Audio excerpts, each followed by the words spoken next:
Երևանի դպրոցներում սահմանափակվում է բջջային հեռախոսների օգտագործումը։ Այդ նշանակում է, որ աշակերտները դասապրոցեսին չեն կարողանա օգտագործել հեռախոսներ եւ այլ սարքավորումներ։ Միևնույն ժամանակ դասագրքերում շատ են QR կոդեր, որոնց համար երեխաները պետք է օգտագործեն կամ հեռախոս, կամ այլ սարքավորում QR կոդը սկանավորելու համար։ Ինչպես են դպրոցներում պատրաստվում համատեղել բջջային հեռախոսների սահմանափակումը եւ QR կոդերով տրամադրվող ուսումնական բովանդակությունը։ Երևանի դպրոցներում ներդրվել է խելացի սարքավորումների, այդ թվում բջջային հեռախոսների օգտագործման սահմանափակման նոր մոտեցում։ Ըստ գործող կարգի երեխաներին դասապրոցեսի եւ դասամիջոցի ընթացքում չի թույլատրվում իրենց մոտ ունենալ միացված հեռախոսներ։ Նման սարքավորումները ոչ միայն հեռախոսի տեսքով, այլև խելացի ժամացույցների, պլանշետների տեսքով այդ սարքավորումները երեխաների եւ բոլորիս կյանք մտան։ Բնականաբար այդ պահից ի վեր դպրոցները ճակերտավոր պայքարում էին դրանց անհարկի օգտագործման դեմ։ Ուսուցիչները ընդգծում են, որ յուրաքանչյուր ուսումնական օրվա սկզբում աշակերտներից հավաքում են հեռախոսները եւ պահում հատուկ նախատեսված արկղերում, որը նպաստում է ավելի կենտրոնացած եւ կարգապահ ուսումնառությանը։ Առավոտյան մենք հավաքում եմ, ես հավաքում եմ տուփերով, իջեցնում եմ ուսմասվարի, փոխտնօրենի սենյակ եմ իջեցնում, դասերից հետո բերում տալիս եմ երեխաներին։ Մենք հիմա ունենք մեր հեռախոսների տուփը։ Երեխաները առավոտյան շուտ գալիս են, ես արդեն չեմ էլ ասում, բանալին թողում ենք այստեղ։ Իրենք դնում են մեջը ամբողջը, ովքեր որ բերում են եւ թողում ենք դասարանում։ Սակայն առաջանում է կարևոր հարց. ինչպես են երեխաները լիարժեք օգտվելու դասագրքերում ներառված QR կոդերից, որոնք նախատեսված են լրացուցիչ նյութերին ծանոթանալու համար։ Եթե տեղեկատվական տեխնոլոգիաները անհրաժեշտ են լինում դասապրոցեսին, բնականաբար դա երեխաների համար կազմակերպվում է։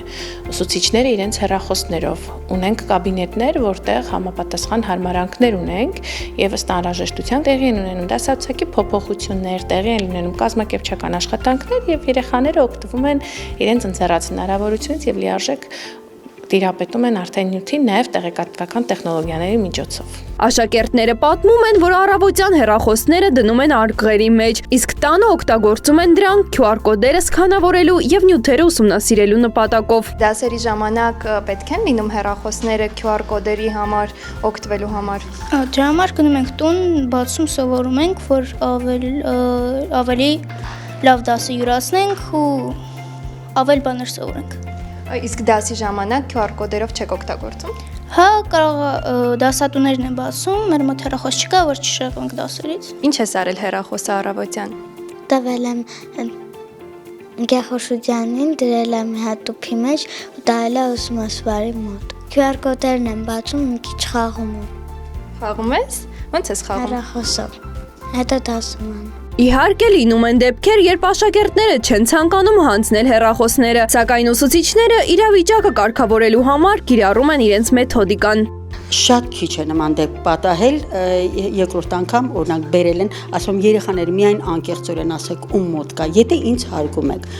Երեխաները եղել են, որ ընկեր Մուրադյան վերցրեք հեռախոսը ու այնքան իմ աչքին իրենք բարձրացել են այդ պահին։ Մեդիա հաբը հետաքրքրվեց նաև այլ կարևոր հանգամանքով։ Եթե երեխային դասի ընթացքում անհրաժեշտ է հեռախոս, ապա ինչպես են ուսուցիչները այդ դեպքում կազմակերպում աշխատանքը։ Իհարկե լինում է դասեր, որ իրենց անհրաժեշտ է լինում հեռախոս, ես իմ հեռախոսն եմ տրամադրում, եթե հարկ է լինում իմ ներկայությամբ, ես տալիս եմ, մենք QR կոդերից ասենք հասարակագիտության ժամերին շատ հաճախ պետք է լինում։ Եվ մենք օգտագործում ենք, որից հետո դասը ավարտելուց հետո մենք նորից դնում ենք տուփի մեջ, փակում ենք բանալինի մոտ է մնում ամեն դեպքում երեխա են։ Միգուցե գայթակղվեն թողեմ իրենց մոտ, դրա համար ես վերցնում եմ իմ մոտ։ Խնդիրը սրվել էր ուսումնական տարվա սկզբին, երբ մեծ արձագանք առաջացրեց այն, որ առաջին դասարանցիների դասագրքերում բացակայում էր Մեսրոպ Մաշտոցի նկարը։ Այսպիսով հարց առաջացավ, ինչպես են ուսուցիչները անցկացրել այդ դասը եւ արդյոք երեխաները այսօր ճանաչում են Մեսրոպ Մաշտոցին։ Ընդհանրապես տարական դասարաններում, բոլոր դասարաններում Մեսրոպ Մաշտոցի մեծադիր նկարը կա։ Լավ կլիներ դասագրքում լիներ, մայրիկներ իրենց տետրերում գրքերում փակցրել էին, ուղղակի ես իմ հեռախոսով փորձեցի բացել, երեխաները եւ տանը մայրիկներին էլ զգուշացրեցի, մեկ անգամ եւս իրենք էլ բացեն եւ երեխաները ավելի հանգիստ պայմաններում դիտեն այդ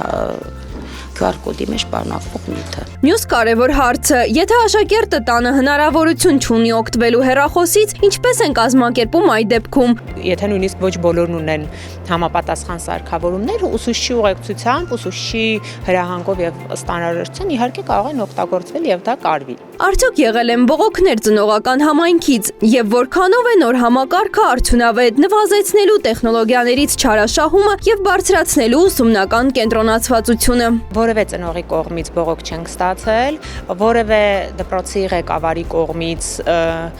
դժգոհություն կամ իր սեփական դժգոհությունը կամ ծնողներից կամ ուսուցիչներից եկող դժգոհություն չի փոխանցել։ Բարձային գործընկերներ նշում են, որ իրենց մոտ էլ որոշ դպրոցներում կիրառվում է, բայց որևէ լավ բան, ինչը նոր միտք է, բնականաբար յուրաքանչյուր դպրոց ինքնուրույն կարող է որոշում կայացնել այս մասին։ Առհասարակ դասագրքերը դրանք օգնող ռեսուրսներ են ուսուցիչներին, օգնող ուսումնական նյութեր են, որևէ մեկը չի կարող ասել, որ միայն դասագրքի շրջանակում մատուցված նյութը դասագրքում զետեղված նյութն է, որ մատուցվում է երեխաներին։ Մարիաննա Արամյան, Մխիթար Մովսիսյան, Մեդիահաբ։